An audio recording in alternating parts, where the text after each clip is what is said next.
Somewhere in between where we got so industrialized, we lost a lot of that connection to the soil, and that's what a lot of people are hungry for. It's so, again, the word magical, it so is.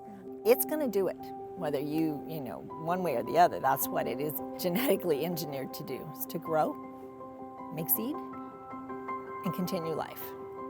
Kind of corny to say, but it keeps me grounded. It keeps me grounded in what the next progression is.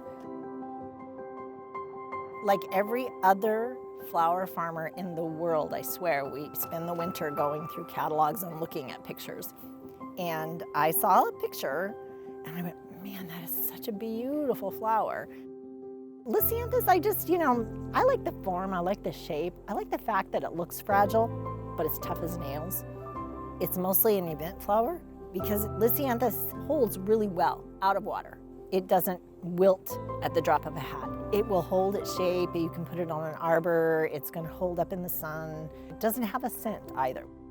It's important when the plants go in that they get a lot of water right away, because that's when those roots are just reaching and searching. And then of course you don't want to overhead water once they have a bloom in. We sent a van load of flowers to the Seattle Wholesale Growers Market this morning. Those were cut yesterday. So within, in many cases, less than 24 hours, those flowers go from the field to the customer.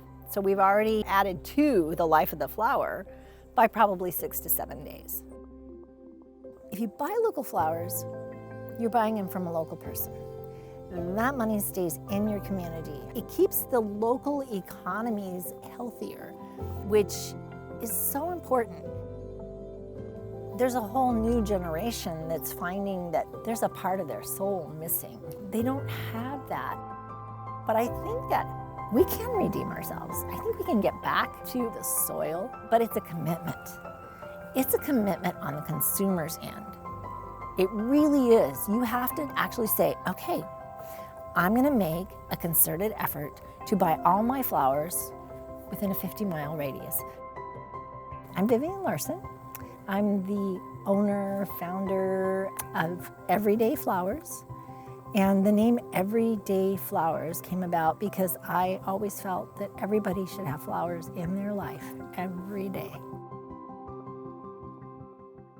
Hi, I'm Erin Shackelford from Camas Designs, and we're going to be creating a centerpiece arrangement in this beautiful vase.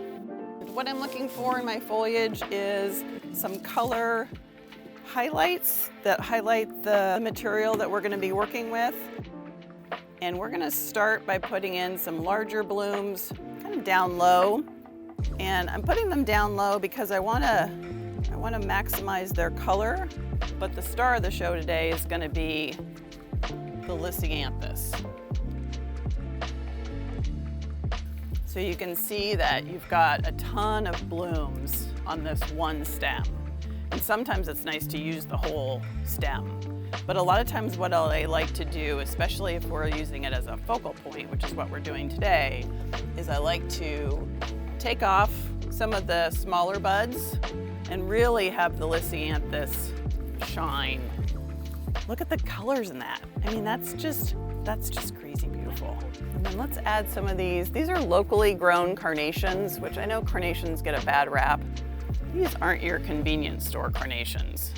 And this is really pretty cosmos called Pink Lemonade.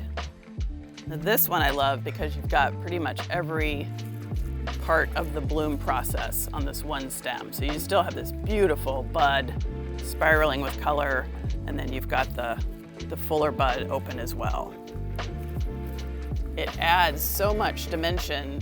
It'll be listed as a white flower, but when you reflex a Lisianthus or just kind of turn back, you can see how flowers are quite hardy, but I'm gently kind of pushing things back so that you can really see inside the flower. You can see how many different colors are in there. And that's the part about Lisianthus that I love, because it really accentuates what else you have going on in this arrangement. Our motto at Camas Designs is locally sourced happiness. So it's just always a joy to work with this product that is, I mean, you just can't get any more local than this.